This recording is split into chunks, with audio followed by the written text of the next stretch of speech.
right? So it's the federal government, state of California, the state of New York, and then the city of New York at a budget of $114 billion. It has a budget that comparable of Texas and Florida, even though it's only a city.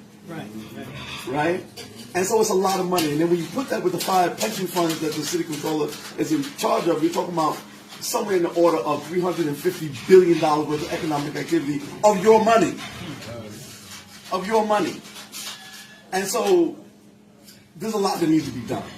Clearly, right now, we're in the middle of, really a budget gap for almost everybody.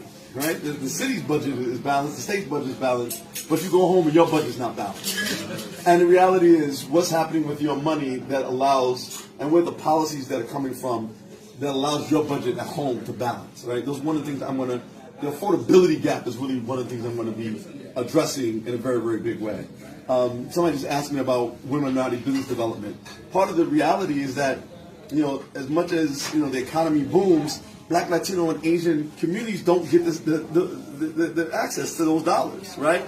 In part because even though we have a $114 billion budget, probably $30 billion is contracting out, less than 5% of that goes to women, minority, and minority businesses. We need to change that. I'll change that under my tenure.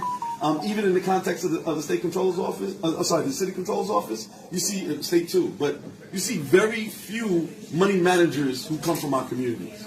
And we're talking about billions of dollars. And you're talking about 2% on $1 billion transaction, y'all do the math. Right? Yeah. And so at the end of the day, if it doesn't make dollars for us, it doesn't make sense. And so yes, you want to in fact make sure that you as a fiduciary, as the city controller is, you want to make sure those pension funds are solvent and that those retirees are getting their value. But you can do that and simultaneously make sure that communities that have put into those funds are in fact benefited from those funds by getting access to doing the investments, doing some of the other transactions that need to be done, even some of the legal transactions, right? And that frankly is not going to happen with anybody else who's in this race because nobody else knows how to do it. They don't have a record of doing it, to be honest with you. I've done this and worked on these issues on the state level, right? Show me there's one person in this race now who's done what I've done, right? On any level that they've been on.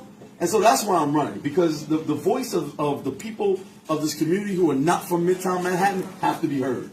It has to be heard, right? There's only about 2-3 million people living. I'm sorry, not 3 million. It's like less than 2 million people living in Manhattan, right?